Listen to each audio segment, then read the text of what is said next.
আসসালামু আলাইকুম viewers, welcome my channel Monis lifestyle. আজকের পর্বে আমি আপনাদের সাথে শেয়ার করব ছোলা ভুনা রেসিপি। এভাবে ছোলা ভুনা করলে অনেকটাই টেস্টি হয়।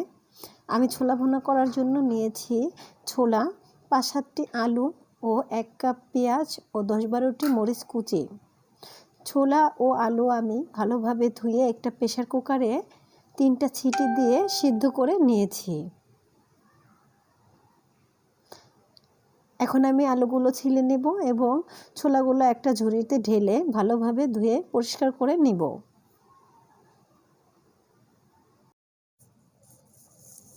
ছোলা ভুনা করার জন্য একটি প্যানে আমি তেল দিয়ে দিচ্ছি। তেল গরম হয়ে যাওয়ার পরে আমি দিয়ে দিচ্ছি পেঁয়াজ ও মরিচ কুচি। এখন দিয়ে দিব 2 টুকরো দারচিনি ও 3-4টে এলাচ। পেঁয়াজ ও মরিচটা একটু ভালোভাবে ভেজে নিব।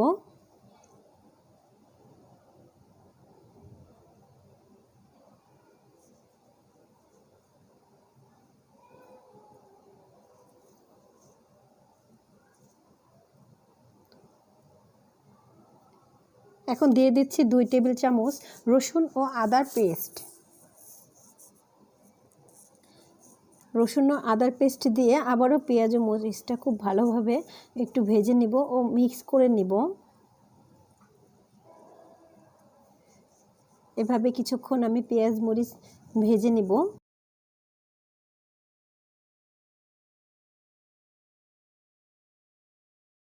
এখন আমি দিয়ে দিচ্ছি 2টি টমেটো কেটে। টমেটোটা আমি পেঁয়াজ ও মরিচের সাথে খুব ভালোভাবে কষিয়ে নেব।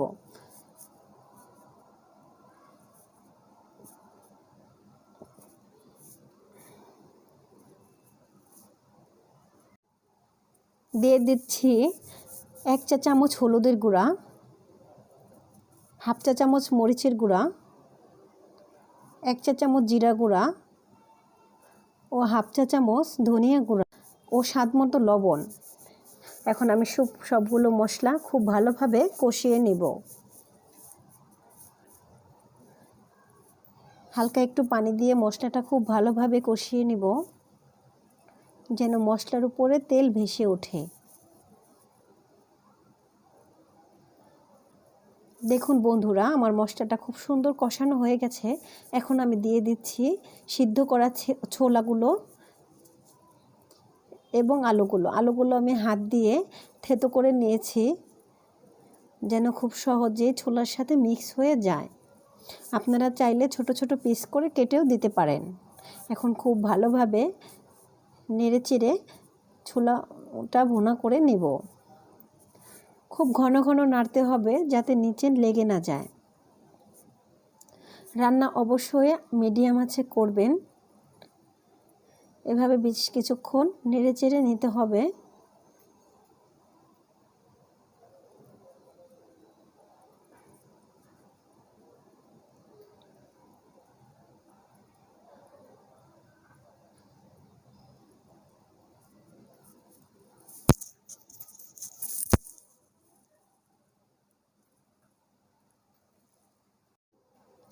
আমার ছোলা ভুনা প্রায় হয়ে এসেছে। এখন আমি দিয়ে দিচ্ছি ধনিয়া পাতার কুচি। এরপর আমি আরেকটু ভালোভাবে নেড়েচেড়ে কষিয়ে নিব।